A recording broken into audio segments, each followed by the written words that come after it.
Well, welcome to Redmen TV. It's the Uncensored match build-up show, and if you thought it was a struggle trying to shit one out for Stoke last weekend between leg 1 and leg 2 of the Dortmund game, bearing in mind that we've just beaten Dortmund 4-3 and we've got Everton on Wednesday, you ain't seen nothing yet. Chris Bates actually here, John Machin here as well. We've got, there was criticism that we've not looked ahead enough at our opponents in the past. I'm gonna be perfectly honest. A lot of my research is probably going to be done the second I hand over to Chris or my dad to talk on this one.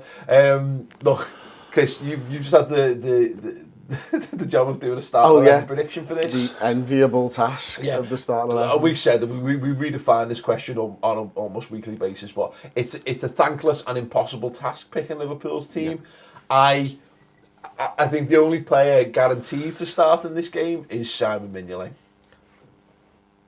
Oh, damn, it's already wrong then. Put Ward in, we start 11. Maybe. I think Joe Allen is almost guaranteed to start and Lucas Leiva almost guaranteed to start. The struggle I had was I thought we had like 6 players for 3 positions at the front. We have Lallana, Sturridge, Origi, Coutinho, Firmino. 5 players there for those front 3 positions. That's the big struggle for me. Bournemouth on a bad side at all. They've tailed off a little bit towards the end of the season, but they've done remarkably well with the injuries that they've had early on in the season. They came up, with this reputation of playing great football, and then they got probably their 3 best players got injured, and they struggled, couldn't win a game to save their lives, and then they've come back again, haven't they? And they've just got their 40 points they need to feel safe. Yeah, just like Everton. So, they're obviously in a good place at the moment, I think, Bournemouth, and it'll be a good game of football, I would have thought, because they play the ball on the ground. I just don't know what Liverpool side's going to turn up, where their head's going to be. Well, the other thing I know about Bournemouth, I saw this the other day, was they've run more than any other team per game, including Liverpool. They actually run more than any other team, which astonished me because they play so much football. But normally they do have the ball. That's what was so strange for me. They're a football side. And and we all know it's important because running's the new passion. And their top striker's back fit, isn't he? Is it Wilson? Is he? Yeah. Amazing. So it's trivia. Trivia question time. Aubrey, which cameraman? No way. Hello. Trivia question time then. I want you to name the 2 current members of the Liverpool squad who've also played for Dortmund. Fucking hell. There you go. Who've also played for Dortmund. Yeah, if you've got an answer to that, you're clearly mental. 2 members of the current Liverpool squad who've also played for Bournemouth. Let us know in the comments below. We'll answer that for you at the end if we remember, because I've not got it written down in front of me, so that's a distinct possibility. Someone else remind me.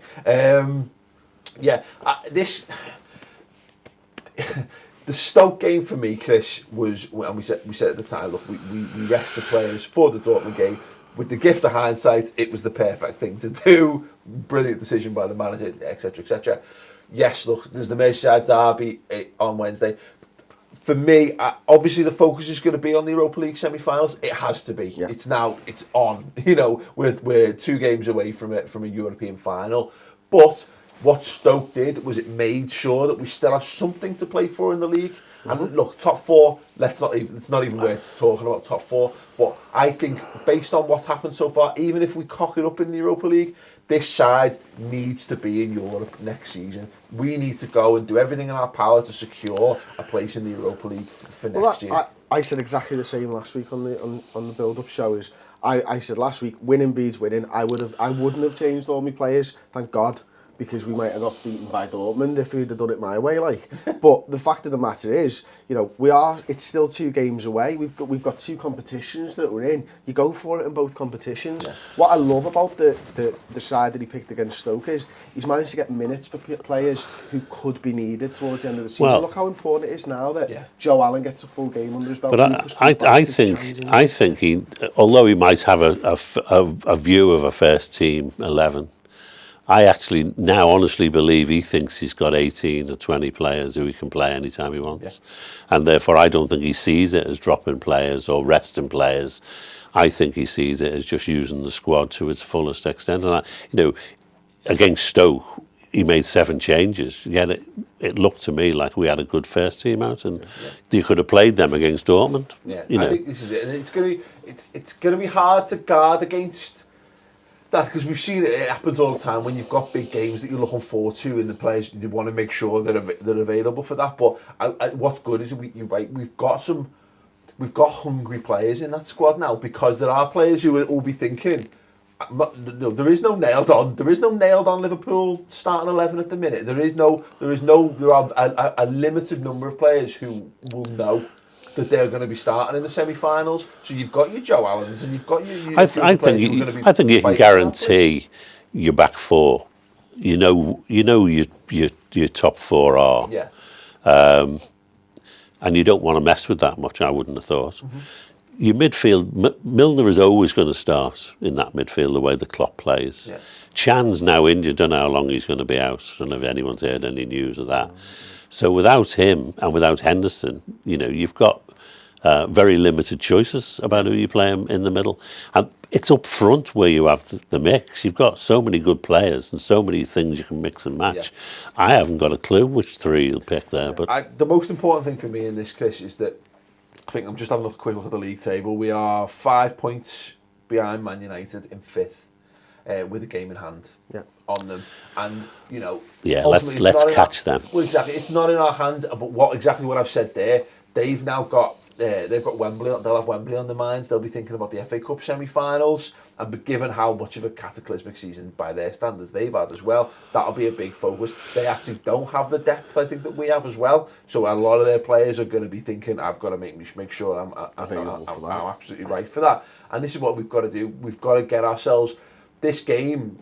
Look, Everton's our game in hand. You know what I mean? And we've got, I think, Everton and Chelsea are our games in hand between now and the end of the season.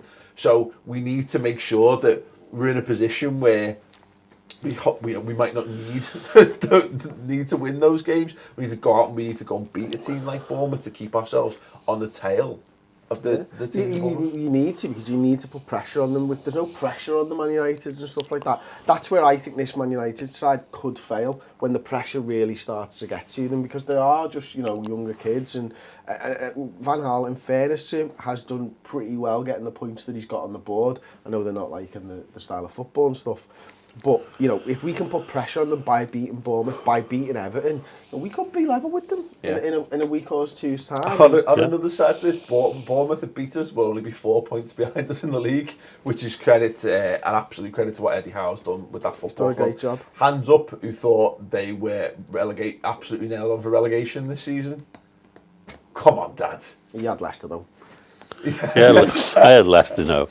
Now, Watford were the only ones I thought would go down. I thought they'd just drop straight back down. Yeah, but I mean, when you consider it, and they've done even better than Bournemouth. 41 points. I mean, they've got a minus 15 goal difference, which tells you everything you need to know about Bournemouth, really, that they are punching above their weight in the league quite significantly at the moment. They are above. Just to go back to a point that you made earlier on in the show about how anybody can fight for a place. I wonder what it does to the squad where they see Divock Origi starting ahead of Daniel Sturridge. What must that give to the younger players in the squad and the players on the fringes thinking, fuck me, if Klopp's happy to start Divock Origi in this, then I can get a place in this team, and that must just... But also, against Stoke, I mean, Ojo got a game. Kevin Stewart. And Stewart played the whole game, That must be brilliant for the under-21s and the others. No, absolutely. It's I think there's a massive encouragement there, and the good thing is that we'll know more on Sunday, I guess. But I'm far more confident with this set of players and this manager and the environment that's been created around the club that we won't see complacency. There might be some tired legs and some tired minds out there, but we can make a few changes to freshen it up, which is nice, which is not something Klopp's had a lot of opportunity to do since he's come in, so we should hopefully have enough to... His midfield three is going to be interesting, because if he has a mind to save players for Everton, then again Kevin Stewart obviously becomes an option there, doesn't he? You'd want it, if you were going to pick Kevin Stewart in this other derby, you'd probably put him in this game, I guess. Yeah, I suppose so. But then Lucas, Lucas is back. He came off the Lucas, bench. Allen and Chan and Milner, I would have thought would be his top three at the moment, given the injuries, and he'd want to keep them forever. Yeah, I'd like to see us go and do what we tried to do against Southampton. What, win? Yeah, yeah. No, but go to up top, go and try and get the game done. But instead of absolutely collapsing, be a bit more sensible and maybe go out for the first half, go to up top, try and get a couple of goals, and then switch it round and bring go a bit tighter or whatever. But just don't take long enough. Yeah, just don't take long enough. Dad, who for Liverpool do you think is going to be key to us getting the win against Bournemouth? Daniel Sturridge. Daniel Sturridge, yeah, I think he really will be. I think again, he come off the bench against Dortmund.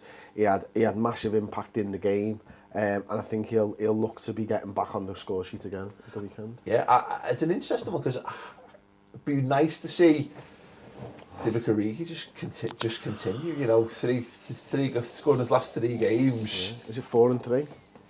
He's gone from prospect to genuinely our best choice centre forward. So if he continues in that form, he's looking like, as Chris said in the final words, he's looking like the complete package for us. And if he's playing well, then we've got a genuine all-round goal-scoring option up front. So when he scored a hat-trick at Southampton in the League Cup, I thought, he does know where the goal is. He actually is a decent forward. He's going to be good in the future. Yeah. Didn't think it'd be quite so soon, but... No, 3 months down the line or whatever it was. Absolutely.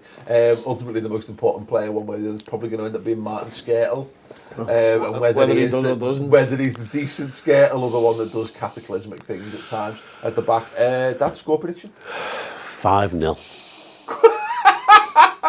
Go ahead, Chris. 3-1 Liverpool. Okay, sound. And I'll go with probably like a 2-1. I think I don't know. Hopefully their season's just done. They're already mentally on the beach, and we can just turn up and just get it done. But I do feel like it'll be trickier because we're not there yet.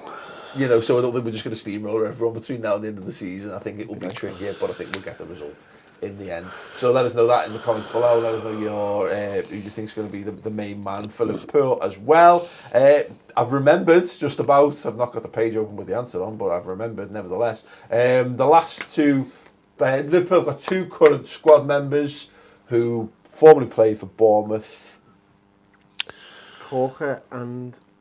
No? It's Lallana. Lallana? Yeah. Is it Klein and Lallana? It's not. That? No idea. Aye? Has he been there all over? No idea, mate. Danny Ings. There you go. Literally the forgotten man. If you got that right, good on you. Give yourself a big pat on the back. Give yourself a thumbs up in the comments. Thanks very much for watching. Subscribe. See you soon.